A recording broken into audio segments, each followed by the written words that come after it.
Apartment की शांत गुनगुनाहट उस रात एक माँ की कोमल हरकतों की आवाज से टूट गई। मारिया, उस माँ का नाम, शांत और संयमित दिख रही थी जब उसने अपनी बच्ची को एक नींद की गोली दी और फिर बड़े आराम से चींटियों से भरे हुए पाउडर वाले दूध को बोतल में मिलाया। उसने वह बोतल अपनी बच्ची को दी, जिसने जल्दी ही उसे पी लिया और गहरी नींद में सो गई। इसके बाद मारिया ने अपना घर छोड़ा और अपने एक्स बॉयफ्रेंड स्टीव से मिलने गई, एक गुप्त मुलाकात के लिए। लेकिन उसका पति शेन उस रात जल्दी घर लौट आया। जब वह अपार्टमेंट में दाखिल हुआ तो उसने देखा कि बच्चे की खाली बोतल में चींटियां भरी हुई हैं और उसके भीतर एक सर्द करने वाला एहसास पनपने लगा। वह भागा अपनी बेटी के कमरे की ओर और उसे बेहोश पड़ा पाया। उसका दिल जैसे गले तक आ गया और वह उसे लेकर अस्पताल की ओर दौड़ पड़ा। वह अस्पताल के गलियारों में दौड़ रहा था, डॉक्टरों से उसकी जान बचाने की भीख मांगते हुए। कुछ पीड़ादायक घंटों के बाद डॉक्टर ने बताया कि उसकी बेटी अब ठीक है। शेन को अपार राहत और गहरी कृतज्ञता महसूस हुई। वह अपनी बेटी को लेकर घर लौट रहा था, लेकिन जैसे ही वे घर के पास पहुंचे उसने देखा कि मारिया किसी दूसरे आदमी को जोश से चूम रही है। उसके भीतर का गुस्सा बढ़ने लगा। उसने अपनी बेटी की जान बचाने के लिए इतना कुछ किया, लेकिन पाया कि उसकी पत्नी उससे धोखा कर रही थी। जिस आदमी को उसने देखा वही उसका पुराना प्रेमी स्टीव था। शेन ने खुद से कसम खाई कि वह मारिया और उसके प्रेमी दोनों से बदला लेगा। फिल्म की यह शांत, बेचैन कर देने वाली शुरुआत दरअसल एक अतीत रखती थी, और यह सब शुरू हुआ था एक बेरोजगार पति शेन से। जब उसकी पत्नी मारिया हर दिन अपने परिवार का खर्च उठाने के लिए एक फाइनेंशियल इंस्टीट्यूशन में काम करने जाती थी, शेन का जीवन घरेलू जिम्मेदारियों के चक्र में घूमता रहता था। वह खाना बनाता, सफाई करता और अपनी छोटी बेटी की देखभाल करता। अपने घर को एक सुकून भरा ठिकाना बनाए रखने की पूरी कोशिश करता। अपने खाली समय में वह किताबें पढ़ने में सुकून पाता। अक्सर पास की पुरानी किताबों की दुकान पर जाता था। उसके दिन एक शांत, सरल दिनचर्या में बीतते थे, जो उसकी पीठ पीछे चल रहे विश्वासघात से बिल्कुल अलग थी। बिना उसके जाने मारिया अपने पुराने प्रेमी स्टीव के साथ एक गहरे संबंध में थी। एक दिन ऑफिस से निकलने के बाद मारिया अपने प्रेमी के अपार्टमेंट पहुंची। दरवाजे पर उनका मिलन एक जोशीले आलिंगन में बदल गया और वे अंदर चले गए।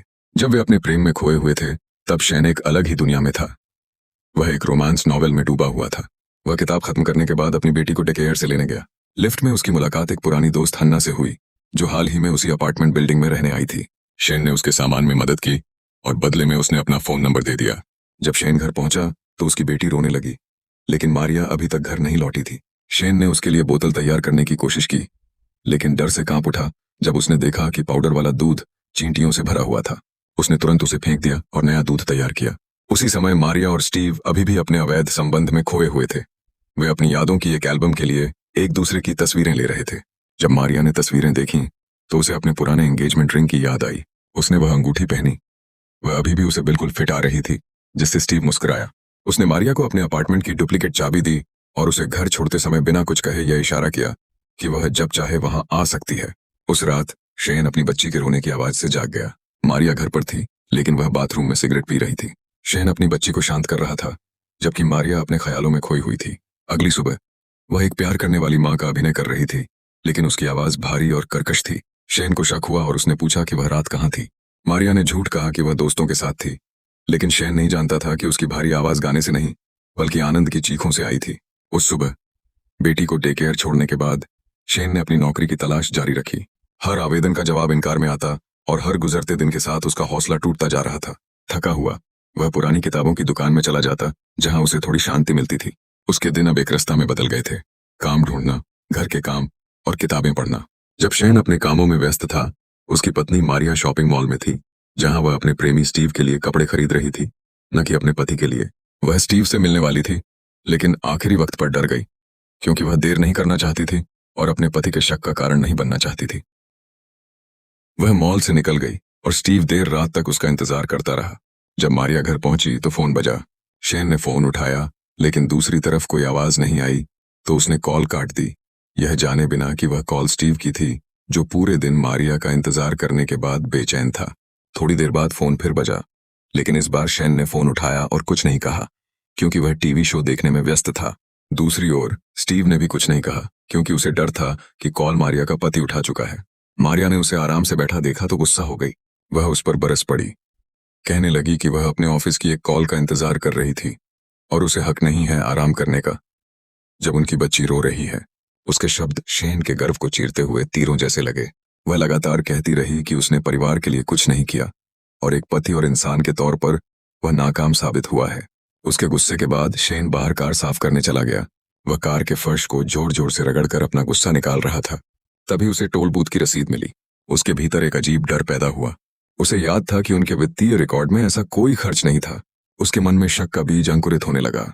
रात को दोनों बिस्तर पर थे और शेन पत्नी के प्रति प्यार महसूस कर रहा था, लेकिन मारिया तो कहीं और थी। वह अपने प्रेमी स्टीव और उनके साथ बिताए पलों के बारे में सोच रही थी। शैन को भीतर से टूटन महसूस हुई। अगले दिन मारिया ऑफिस गई और स्टीव उससे मिलने आया। स्टीव उसी कंपनी में डिजाइनर था। दोनों उसके ऑफिस में गए और मारिया ने पर्दे बंद कर दिए। इसके बाद दोनों ने एक दूसरे को जोश से चूमा और प्रेम करने लगे। और ऑफिस में उनके इस गुप्त मिलन के बाद मारिया को रिसेप्शनिस्ट का कॉल आया। उसका पति शेन ऑफिस आ चुका था। वह घबरा गई। मारिया और स्टीव ने जल्दी से ऑफिस को ठीक करने की कोशिश की। बाहर शेन हैरान था कि ऑफिस के पर्दे क्यों बंद थे। वह अंदर गया और देखा कि मारिया और स्टीव काम में व्यस्त होने का नाटक कर रहे थे। स्टीव ने हल्की मुस्कान के साथ शेन को सिर हिलाकर नमस्कार किया और निकल गया। घर लौटते समय शेन को कुछ अजीब लगा। उसने मारिया से पूछा कि उसने जूते क्यों नहीं पहने, लेकिन उसने सवाल को नजरअंदाज कर दिया और बात बदल दी। उसका ठंडा और बेरुखा रवैया देखकर शेन गुस्से में आ गया और लगभग एक राहगीर को टक्कर मार दी। इसके कारण उसने तय किया कि कार के ब्रेक बदलवाने के लिए वह किसी छोटे गैराज में जाएगा ताकि खर्च कम हो। मारिया ने उसका मजाक उड़ाया, उसे कंजूस और हिसाबी आदमी कहा। शेन को गहरी शर्म और अपमान महसूस हुआ। वह खुद को टूटा हुआ और अंदर से मर्दानगी खोता महसूस कर रहा था।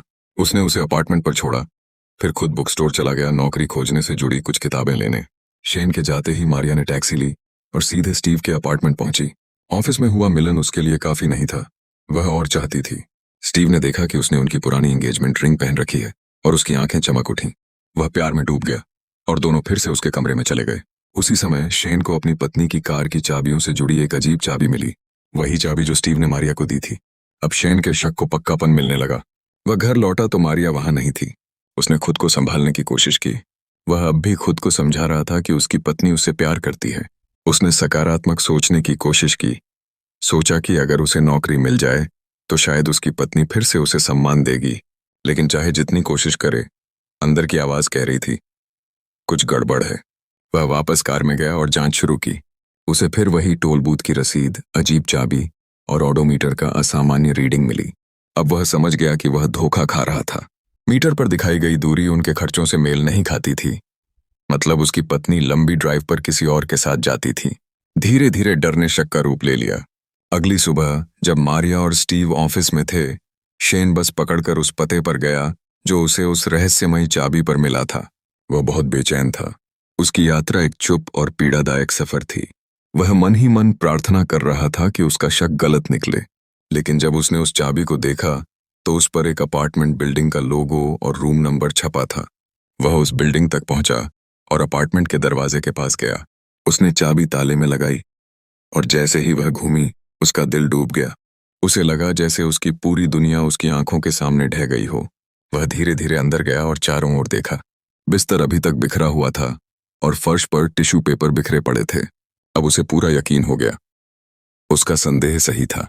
जब उसने एक फोटो एल्बम देखा जो मारिया और स्टीव की तस्वीरों से भरा था, तो उसका दिल डूब गया। उसमें दोनों की अनगिनत अंतरंग तस्वीरें थीं, लेकिन सबसे बुरी बात तस्वीरें नहीं थीं। असल बात यह थी कि वह एल्बम उन दोनों की तस्वीरों से भरा था जब वह और मारिया की शादी नहीं हुई थी। यानी यह रिश्ता बहुत पहले से चल रहा था। वह एक ऐसा व्यक्ति था जिसने अपनी पत्नी पर बहुत ज्यादा भरोसा किया था। तभी उसे एक फोटो मिली जिसमें स्टीव उसकी बच्ची को गोद में लिए हुए था। वह पूरी तरह टूट गया, खुद को बेकार महसूस करने लगा।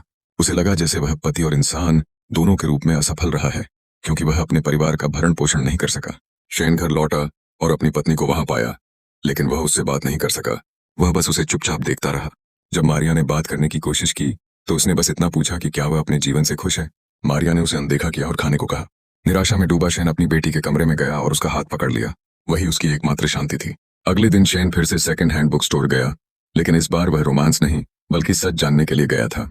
अब वह अपराध और रहस्य से जुड़ी किताबें पढ़ने लगा। जब वह घर लौटा तो उसने देखा कि मारिया काम पर जाने की तैयारी कर रही थी। उसने कुछ नहीं कहा, क्योंकि उसे पता था कि वह ऑफिस नहीं बल्कि अपने प्रेमी के पास जा रही है। मारिया ने कहा कि वह ऑफिस जा रही है और उसने बस सिर हिला दिया। शेन की शंका सही थी। मारिया और स्टीव बीच पर थे। डेट खत्म होने के बाद वे फिर स्टीव के अपार्टमेंट लौटे, जहां उनका रिश्ता जारी रहा। इसके बाद जब मारिया बाथरूम गई तो उसने वहां बच्चे के सामान का ढेर देखा और चौंक गई। उसने स्टीव से पूछा तो उसने कहा कि वह उसके साथ परिवार शुरू करने के लिए तैयार है। उसने कहा कि वह कोई खिलौना नहीं है बल्कि एक गंभीर रिश्ता चाहता है। यह सुनकर मारिया हैरान रह गई। उसने कहा कि वह उससे सच्चा प्यार करती है लेकिन यह अचानक और स्वार्थी फैसला उसके लिए बहुत ज्यादा था। उसने कहा कि उसे बिना किसी बंधन वाला रिश्ता ही पसंद है। गुस्से में वह वहां से चली गई और रास्ते में उसका एक्सीडेंट हो गया। इस हादसे ने मारिया को अपनी गलतियों का एहसास कराया। उसने एक बेहतर पत्नी बनने की कोशिश शुरू की और घर के सारे काम खुद करने लगी। उसे अब अपने पति के रोजमर्रा के संघर्षों की कीमत समझ आई। उसने दोबारा अपने रिश्ते को सुधारने की कोशिश की, लेकिन अब शेन ठंडा और दूर हो चुका था। वह अपने परिवार के लिए खाना बनाने की कोशिश कर रही थी, लेकिन उसे मुश्किल हो रही थी। शेन ने यह देखा और मदद की पेशकश की। वह खुश हुई कि उसका पति उससे बात कर रहा है और मुस्कुराते हुए बोली कि वह खुद संभाल लेगी और उसे टीवी देखने जाना चाहिए। दोनों ने साथ में डिनर किया और मारिया ने अपने सारे बुरे बर्ताव के लिए माफी मांगी। वो फिर एक परिवार की तरह थे, लेकिन उनकी खुशी ज्यादा देर नहीं टिकी। फोन बजा और किसी ने शेन को बताया कि एक रिश्तेदार की मौत हो गई है और उसे अंतिम संस्कार में जाना होगा। थोड़ी देर बाद फिर फोन बजा, लेकिन इस बार कोई आवाज नहीं थी। अचानक मारिया के मन में डर बैठ गया। उसे पता था कि कॉल स्टीव की थी। शेन ने कहा कि वह अंतिम संस्कार में जाएगा और पहले कार की ब्रेक ठीक करवाने जाएगा, जो मारिया ने अपने एक्सीडेंट में खराब कर दी थी। उसने उससे कार की चाबियां मांगी। जैसे ही शेन मरम्मत की दुकान की ओर गया, अपार्टमेंट में फोन फिर से बजने लगा। दूसरी तरफ स्टीव था, जिसकी आवाज गुस्से से भरी थी। उसने कहा कि वह इतनी आसानी से उसे नहीं छोड़ सकता। मारिया बहुत गुस्सा हो गई क्योंकि स्टीव ने घर के नंबर पर कॉल की थी, लेकिन उसका गुस्सा जल्द ही डर में बदल गया जब स्टीव ने कहा कि वह अपार्टमेंट आ रहा है। मारिया घबरा गई। वह दोराहे पर थी। या तो घर में रहकर एक अच्छी पत्नी बने या अपने बच्चे को छोड़कर प्रेमी के पास जाए। आखिरकार उसने फैसला किया। उसने डरते हुए स्टीव को कॉल की और कहा कि वह अपार्टमेंट के पास वाले कैफे में मिले। उसकी बच्ची जाग रही थी और वह उसे सुलाने के लिए बेताब थी। उसने झुलाया, लेकिन बच्ची रोती रही। गुस्से में मारिया दवाई की अलमारी में गई और स्लीपिंग पिल्स की शीशी निकाली। उसने एक गोली का छोटा टुकड़ा काटा, उसे दूध की बोतल में मिलाया और हिलाने लगी। बच्ची ने अपनी मासूम आंखों से मां की ओर देखा और अपने छोटे हाथ से उसका चेहरा पकड़ा, मानो कह रही हो, मत जाओ मां। लेकिन मारिया ने अपना फैसला कर लिया था। उसने अपनी बच्ची को वो दूध पिलाया और वह गहरी नींद में चली गई। मारिया फिर स्टीव से कैफे में मिलने गई। स्टीव ने गुस्से में उससे पूछा कि वह उससे छुटकारा पाने की कोशिश क्यों कर रही है। उसने कहा कि अगर वह चाहती है तो वह हमेशा के लिए उसकी जिंदगी से चला जाएगा। मारिया ने कहा कि वह उसे छोड़ना नहीं चाहती, लेकिन वह एक पत्नी और मां है। तभी स्टीव ने एक बड़ा खुलासा किया। उसने कहा कि वह बच्ची उसकी है और यह बात मारिया ने उसे अस्पताल में बताई थी जब उसने बच्चे को जन्म दिया था। यह सुनकर मारिया ने माफी मांगी और स्वीकार किया कि बच्ची वास्तव में स्टीव की है, यानी शेन किसी और के बच्चे की परवरिश कर रहा था। मारिया नैतिक रूप से पूरी तरह गिर चुकी थी। उसने सिर्फ अपने प्रेमी से मिलने के लिए अपनी बच्ची को नशे की दवा दे दी थी। उधर जब शेन मरम्मत की दुकान की ओर जा रहा था तो उसके मन में एक अजीब सा डर उठने लगा। वह भागते हुए घर पहुंचा और देखा कि उसकी पत्नी गायब है। बच्ची की दूध की बोतल में चींटियां भरी थीं, जो एक डरावनी सच्चाई बयां कर रही थीं। उसने बच्ची की ओर देखा। उसका तापमान बहुत तेज था। वह तुरंत उसे अस्पताल ले गया, जहां डॉक्टर ने कई टेस्ट किए। डॉक्टर चौंक गया। उसने बताया कि बच्ची के शरीर में वयस्कों की ट्रैंक्विलाइजर, नींद की दवा पाई गई है। डॉक्टर ने कहा कि अगर वह थोड़ा और देर से आता तो बच्ची का दिमाग हमेशा के लिए क्षतिग्रस्त हो सकता था या वह मर भी सकती थी। शेन टूट गया। उसे यकीन नहीं हो रहा था कि उसकी पत्नी ऐसा कर सकती है। सौभाग्य से डॉक्टरों ने उसकी बच्ची की जान बचा ली। वह राहत और गहरी कृतज्ञता से भर गया। वह अपनी बच्ची को घर ले गया, लेकिन जैसे ही वह पहुंचने वाला था उसने देखा कि उसकी पत्नी किसी और आदमी को चूम रही है।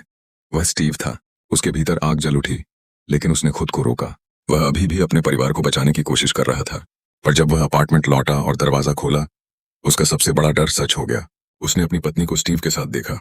अब सब कुछ साफ था और उसका सब्र टूट गया। उसने बदला लेने का फैसला किया। अगले दिन शेन ने अपनी बच्ची को डे केयर में छोड़ा और अपनी दोस्त हन्ना को कॉल किया। उसे कहा कि उसे गांव में एक रिश्तेदार के अंतिम संस्कार में जाना है। हन्ना ने उसे स्टेशन छोड़ने की बात मान ली। बाहर से शांत दिखने वाला शेन भीतर से दृढ़ निश्चय से भरा था। अब वह बदला लेगा। वह ट्रेन में बैठ गया और सुनिश्चित किया कि हन्ना उसे अंदर जाते हुए देखे। जैसे ही ट्रेन चली, वह अगले स्टेशन पर उतर गया। अब हन्ना को कुछ पता नहीं था। वह सीधे स्टीव के अपार्टमेंट पहुंचा। वह बहुत योजनाबद्ध और शांत था। उसने दस्ताने पहने और अंदर गया। उसे स्टीव के कुछ बाल मिले, जिन्हें उसने एक थैली में रख लिया। फिर उसने वहां से स्टीव का चाकू उठाया और निकल गया। अब वह बदले का खतरनाक खेल खेलने के लिए तैयार था। शाम होते होते मारिया घर लौटी। घर अंधेरा था, लाइट बंद थी। पति और बच्ची घर पर नहीं थे, जिससे उसे थोड़ी राहत महसूस हुई। वह अपने मेकअप रूम में गई और दंग रह गई जब उसने शीशे के पीछे अपनी और स्टीव की एक तस्वीर देखी। वह तस्वीर उसने घर नहीं लाई थी। उसे लगा यह स्टीव का कोई संदेश है। उसके शरीर में डर दौड़ गया। उसने स्टीव को फोन किया और पूछा कि वह क्या कर रहा है, लेकिन स्टीव को कुछ भी नहीं पता था कि वह क्या कह रही है। उसी वक्त उसका दिल धड़कने लगा। अचानक फोन और लाइट दोनों बंद हो गए। किसी ने प्लग खींच लिया था। अब उसका डर हकीकत बन गया था। अंधेरे में से शेन बाहर आया। उसके चेहरे पर सिर्फ गुस्सा था। वह मारिया पर झपटा और उसका गला दबाने लगा। उसके हाथों में प्रतिशोध की आग थी। उसने स्टीव को फोन किया और उसे अपनी पत्नी की चीखें सुनाई। ताकि वह उसकी तकलीफ महसूस करे। फिर उसने गुस्से में आकर अपनी पत्नी की हत्या कर दी, उसी चाकू से जो उसने स्टीव के घर से लिया था। इसके बाद उसने स्टीव के बाल उसकी लाश के पास रख दिए। फिर अपनी पत्नी के खून से सना कपड़ा लिया और अपनी उंगलियों के निशान मिटाए। उसने वह चाबी दरवाजे में ही छोड़ दी और स्टीव के अपार्टमेंट चला गया। वह जानता था कि स्टीव वहां जरूर जाएगा। उसने स्टीव के शीशे पर खून से सना कपड़ा रख दिया। फिर वह ट्रेन स्टेशन गया और गांव जाने वाली ट्रेन में बैठ गया, अपना एलिबाई बहाना परफेक्ट करने के लिए। अगली सुबह हन्ना शेन के अपार्टमेंट पहुंची। दरवाजा खुला हुआ था। वह अंदर गई और कुछ बच्चों का सामान ढूंढने लगी। तभी उसने मारिया की लाश देखी और डर से चीख उठी। पुलिस को बुलाया गया और जांच शुरू हुई। शेन ने खुद को एक दुखी और प्यार करने वाले पति की तरह पेश किया। वह जोर जोर से रोने लगा। इससे उसका बहाना और मजबूत हो गया कि वह हत्या के समय वहां नहीं था। जांच में पुलिस को स्टीव के बाल मारिया के शरीर पर मिले, उसकी उंगली में जबरन उतारी गई अंगूठी और चाकू जो स्टीव का था। साथ ही पुलिस को स्टीव के अपार्टमेंट में खून से सना शीशा मिला जो मारिया का खून था। इन सब सबूतों से पुलिस को यकीन हो गया कातिल स्टीव ही है, मारिया का प्रेमी। लेकिन जांच पूरी करने के लिए पुलिस ने शेन और उसकी पड़ोसी हन्ना से पूछताछ की। शेन पहले से सब सोच चुका था। उसने कहा कि जिस दिन उसकी पत्नी मरी, वह अपनी बच्ची को डे केयर छोड़कर गांव चला गया था एक रिश्तेदार के अंतिम संस्कार में। उसने पुलिस को ट्रेन की टिकट दिखा दी। हन्ना ने भी उसकी कहानी की पुष्टि की और कहा कि उसने शेन को ट्रेन स्टेशन छोड़ा था। अब उसका बहाना पूरी तरह सही लग रहा था। वहीं दूसरी ओर स्टीव के पास कुछ कहने को नहीं था। वह खुद को निर्दोष साबित नहीं कर सका। पुलिस ने उसे गिरफ्तार कर लिया और जेल भेज दिया। पुलिस ने शेन और उसकी बच्ची को घर छोड़ा। अब घर शांत था और शेन को पहली बार राहत महसूस हुई। अब उसका एकमात्र मकसद था अपनी बच्ची की देखभाल करना। कभी कभी उसे मारिया की याद आती। वह उसकी तस्वीरें देखता और रोता, खुद को एक असफल पति मानते हुए माफी मांगता। वह पछतावे से भर गया था, सोचता कि क्या उसने सही किया या नहीं। लेकिन फिर उसे याद आता कि उसकी पत्नी के कर्म अक्षम्य थे। उसने फिर सारी तस्वीरें जला दी और अपनी जिंदगी का एक नया अध्याय शुरू किया। अब वह सुकून से खा सकता था। उसे पता था कि उसकी बच्ची अपनी मां के बिना ही बेहतर है। वह जान चुका था कि धोखा एक गलती नहीं बल्कि एक आदत होती है। बच्ची ही उसकी जिंदगी की एकमात्र सच्चाई थी और अब वह उसे हर हाल में बचाएगा।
पुलिस ने शेन और उसकी बच्ची को घर छोड़ा। अब घर शांत था और शेन को पहली बार राहत महसूस हुई। अब उसका एकमात्र मकसद था अपनी बच्ची की देखभाल करना। कभी कभी उसे मारिया की याद आती। वह उसकी तस्वीरें देखता और रोता, खुद को एक असफल पति मानते हुए माफी मांगता। वह पछतावे से भर गया था, सोचता कि क्या उसने सही किया या नहीं। लेकिन फिर उसे याद आता कि उसकी पत्नी के कर्म अक्षम्य थे। उसने फिर सारी तस्वीरें जला दी और अपनी जिंदगी का एक नया अध्याय शुरू किया। अब वह सुकून से खा सकता था। उसे पता था कि उसकी बच्ची अपनी मां के बिना ही बेहतर है। वह जान चुका था कि धोखा एक गलती नहीं बल्कि एक आदत होती है। बच्ची ही उसकी जिंदगी की एकमात्र सच्चाई थी और अब वह उसे हर हाल में बचाएगा।